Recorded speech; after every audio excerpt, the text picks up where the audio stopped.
مسئلہ یہ ہے کہ نماز میں توجہ کیسے ہوگی. تقریباً سب کی پرابلم کچھ کی توجہ پہلے اچھی ہے، اس کو امپروو کرنا ہے. کچھ کو یہ اندازہ ہو رہا ہے کہ بھائی ہماری نماز میں توجہ ہو ہی نہیں پا رہی ہے، اس کام کو انجام کیسے دیا جائے. تو میرے پاس ایک کتاب تھی فارسی میں جس میں آیت اللہ بہجت سے یہ سوال کئی دفعہ مختلف لوگوں نے مختلف طریقوں سے کیا ہے. تو انہوں نے جو جواب دیے ہیں ان میں سے چند پوائنٹس میں نے ایکسٹریکٹ کیے کہ اس سے مجھے اندازہ ہوا کہ ہاں بہت زیادہ ہیلپ مل رہی ہے. پہلے تو انہوں نے اس طرح سے کہا کہ آپ جو ہے وہ دو نمازوں کے درمیان جتنے بھی اعمال انجام کیے ہیں ان کے اوپر ایک استغفار کر لیا کریں.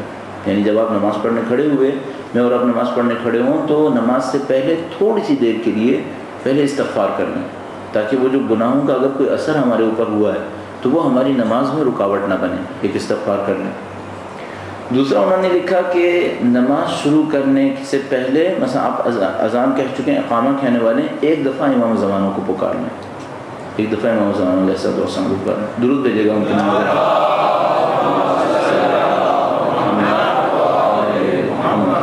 فرمایا یہ بہت مؤثر رہے گا. مجھے اس میں ایک بہت اچھا پوائنٹ مجھے ایک گلگت کے عالم نے بتایا، میں ہمیشہ اس پوائنٹ کو یاد کرتا ہوں. اور جس پہ ہمارے دوست احباب بھی کہتے ہیں تکرار بہت زیادہ ہو جاتی ہے. تو میں سوچتا ہوں جو یہاں پہ سننے والے ان سب نے تھوڑی نیٹ کے اوپر سنا ہوگا کوئی پرانی اسپیچ، تو اس کو یہاں پہ نہیں بولوں گا تو ایک چیز رہ جائے گی. پھر بلا کر میں نے بھی تو کچھ بولنا ہی ہے نا، ایسے ہی پوائنٹ جمع کروں گا تو بولوں گا ورنہ کہاں سے لاؤں گا.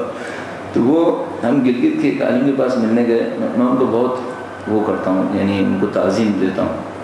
پوری فیملی کو لے کے گیا تاکہ ہم ان سے ملیں اور کچھ ہم سیکھیں. تو میں نے ان سے کہا کہ نصیحت کریں کوئی. انہوں نے ایک نصیحت کی، تھوڑا سا ادھر ادھر کی بات کے بعد انہوں نے نصیحت کی. کہنے کہ دیکھو وَمِنْ حَيْثُ خَرَجْتَ فَوَلِّ وَجْهَكَ شَطْرَ الْمَسْجِدِ الْحَرَامِ. قرآن کریم کی اس آیت کریمہ کا مطلب یہ ہے کہ جب بھی گھر سے نکلو، یہاں سے بھی نکلو، اپنے چہرے کو مسجد حرام کی طرف پھیر لو. سمجھ میں نہیں آیا کیا ہوا اس کا مطلب. کہیں گے اس کا مطلب یہ کہ خدا کہہ رہا ہے زندگی میں کسی بھی کام میں مشغول رہو، مقدس مسجد کی طرف اپنا چہرہ رکھو. اس کا مطلب یہ ہے کہ ہر 5-10 منٹ کے بعد حجت خدا کو پکارتے رہو. بہت اچھا پوائنٹ ہے یہ. ہر 5-10 منٹ کے بعد، 15 منٹ کے بعد ایک دفعہ امام عصر کو پکار لیا کرو. ان کا یہ کرو. کیوں؟ خدا نے کہا تھا جہاں کہیں بھی جاؤ چہرہ مقدس مسجد کی طرف رکھو. کائنات کی مقدس ترین ہستی امام وقت، یعنی کہ ہر 10-15 منٹ کے بعد حجت خدا کو پکار لیا کرو. یہ تمہارے لیے نورانیت کا اضافے کا سبب بنے گا. یہ بہت اچھا پوائنٹ ہے، بہت خوبصورت پوائنٹ ہے اگر کوئی اس کو کر سکے. اچھا، اس پوائنٹ میں ہمارے ان دوستوں کا جواب بھی شامل ہے جو یہ کہتے ہیں ہم جاب کرتے ہیں، ہم کام کرتے ہیں، کاروبار کرتے ہیں، ان میں ایسے مگن ہو جاتے ہیں ہمیں نہ خدا یاد رہتا ہے نہ کچھ یاد رہتا ہے. گھنٹوں کے بعد یاد آتا ہے، جب نماز ہونے لگتی ہے تو پھر یاد اچھا ٹھیک ہے نماز پڑھنی، پھر جاتے ہیں تو پھر دوبارہ خدا یاد آتا ہے. اس کا علاج کیا کریں؟ اس کا علاج یہی سمجھ میں آتا ہے. ہر 10-15 منٹ کے بعد ایک شیڈیول رکھ لیں کہ ایک دفعہ امام کے کسی بھی نام کو، لقب کو، کنیا کو لے کر ان کو پکارنا ہے. یا بقیت اللہ، یا امام کا کوئی بھی آپ لقب لیں، کہیں کنیا لیں، نام لیں، ان کو کہہ کر پکارنا. تو اس میں کیا ہوگا، یہ دنیا کی جتنی بھی امپیورٹیز ہیں اس کے مقابلے میں بار بار ہم حجت خدا سے رجوع کرتے رہیں گے. اچھا، اس میں کوئی نہ وقت لگے گا نہ کوئی اور مشکل ہے. صرف ایک چیز چاہیے، وہ جو بہت خوبصورت میں نے ایک زمانے میں کراچی میں بھر دیا تھا، اور وہ یہ اس پہ لکھا ہوا ہوتا تھا کہ ذکر خدا کے لیے وقت کی نہیں توجہ کی ضرورت ہے. اس کام کے لیے بھی وقت کی ضرورت نہیں ہے. یا حجت اللہ کہنے میں کتنی دیر لگتی ہے، لیکن توجہ چاہیے ہر 10-15 منٹ کے بعد. اچھا، ممکن ہے کوئی یہ کہ 15 منٹ بعد یاد نہیں آتا، چلو آدھے گھنٹے بعد، 1 گھنٹے بعد، جب بھی یاد آئے عزم اس بات کے اوپر کر لیں، ارادہ اس بات کے اوپر کر لیں. اور یہ ماہ مبارک رمضان بہت اچھا ہے اس پریکٹس کے لیے کہ آپ پہلے ہی بھوک سے ہوں گے.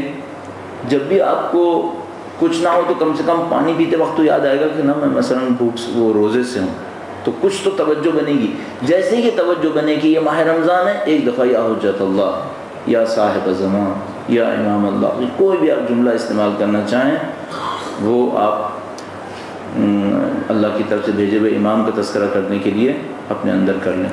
تو دوسرا پوائنٹ کیا ہوا نماز میں توجہ حاصل کرنے کے لیے؟ پہلا پوائنٹ یہ ہوا کہ نماز سے پہلے استغفار کر لی جائے. دوسرا پوائنٹ ان کا بتایا ہوا یہ ہوا کہ آپ نماز کو شروع کرنے سے پہلے حجت خدا کو ایک دفعہ یاد کر لیں تاکہ ان کی برکتیں نصیب ہو جائیں. تیسرا پوائنٹ انہوں نے یہ کہا، اجمالی طور پر یہ کہا کہ چلو بعض اوقات ایسا ہوتا ہے آپ کا ذہن پھر گیا ادھر ادھر، جب بھی ذہن واپس آئے اس وقت تو توجہ دے دیں۔ مثلا آج میں نماز فرض پڑھنا مغرب پڑھنے کھڑا ہوا، میرا ذہن چلا گیا، کبھی تو واپس آتا ہے نا کہ ہم نماز پڑھ رہے ہیں، اس وقت تو توجہ دے دیں۔ جب غیر اختیاری طور پر باہر چلا گیا تو چلو باہر چلا گیا، جب ذہن میں ہے کہ نماز پڑھ رہے ہیں اس وقت بھی تو توجہ دے دیں۔ اگر اتنا ہی کر لیں تو خدا ہماری توجہات کو بڑھا دے گا۔ بس آپ اور میں نماز پڑھنے کھڑے ہوئے، تھوڑی دیر تک تو کم سے کم اتنی توجہ رہنی چاہیے، نیت کرتے وقت تو توجہ چاہیے، اگر نیت کرتے وقت بھی توجہ نہ ہو تو پھر تو نماز ہی نہیں ہوئی پھر اصلا۔ جب آپ نیت کرتے وقت توجہ کر رہے ہیں اعوذ باللہ من الشیطان الرجیم، اس وقت پہ توجہ ہونی چاہیے، بسم اللہ الرحمن الرحیم، جتنی آپ کی توجہ ہو سکتی ہے اتنی آپ کرتے رہیں۔ مثلا ابھی بسم اللہ کہا تھا، خدا نہ کرے شیطان کے دعو کوئی چلا، توجہ چلی گئی، ایک رکعت کے بعد دوسری رکعت کے رکوع میں کہیں یاد آیا کہ دیکھو توجہ نہیں ہو پائی، اب توجہ کر لیں، جتنا کر سکتے ہیں اتنے کے اوپر ضرور اصرار کر لیں۔ یہ تیسرا پوائنٹ۔ چوتھا مسئلہ یہ تھا توجہ کے لیے کس چیز پر توجہ دیں، کم از کم توجہ جو آپ ادا کر رہے ہیں اس کے ترجمے پر ہے، کم از کم توجہ جو ادا کر رہے ہیں اس کے ترجمے پر ہے۔ تو یہ آپ نے کہا بسم اللہ الرحمن الرحیم، اردو ترجمے ہی سوچ لیں، شروع کرتا ہوں اللہ کے نام سے جو رحمان و رحیم ہے۔ بس پہلے جملے کے اندر بھی بہت ساری چیزیں سمجھ میں آئیں گی۔ اس کے لیے آپ یہ بھی کر سکتے ہیں کہ مثلا سورہ فاتحہ کی تفسیر، مثلا تفسیر نمونہ میں سے یا کسی اور قرآن کریم کے ترجمے تفسیر میں سے تھوڑی بہت اس کی تفسیر پڑھ لیں، تو آپ کو ذرا سا اجمالاً یاد رہ جائے بسم اللہ الرحمن الرحیم کا مطلب کیا ہوا، الحمدللہ رب العالمین اس کا مطلب کیا ہے، مالک یوم الدین کا مطلب کیا ہے، اجمالاً تھوڑا تھوڑا یاد رہے۔ تو چوتھا پوائنٹ یہ ہو گیا کہ آپ ترجمے کے اندر نماز کے دوران ترجمے کے اوپر کم از کم غور کر لیں۔ تو پانچواں پوائنٹ یہ ہے، بہت امپورٹنٹ ہے، کہیں جتنا ممکن ہے یہ سوچتے رہیں کہ آپ خدا کے سامنے کھڑے ہیں، اور اپنے آپ سے پوچھے گا کہ اگر دنیا میں اپنے سے زیادہ کسی طاقتور کے سامنے کھڑا ہوتا ہوں تو میرا ذہن رہتا ہے یا کہیں اور جاتا ہے؟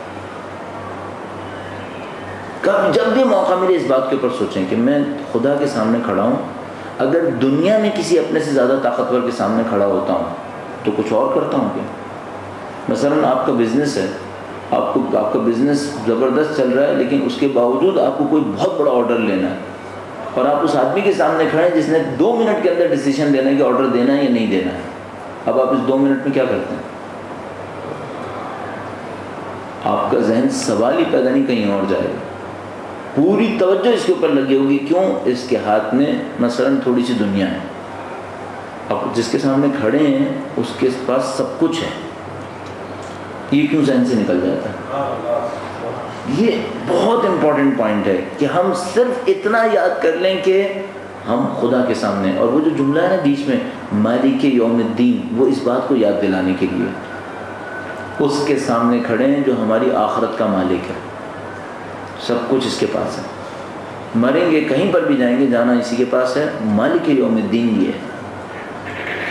تو بہت ساری چیزیں ایسی ہیں کہ جو نماز میں توجہات بڑھانے کے لیے مؤثر ثابت ہو سکتی ہیں۔ کسی نے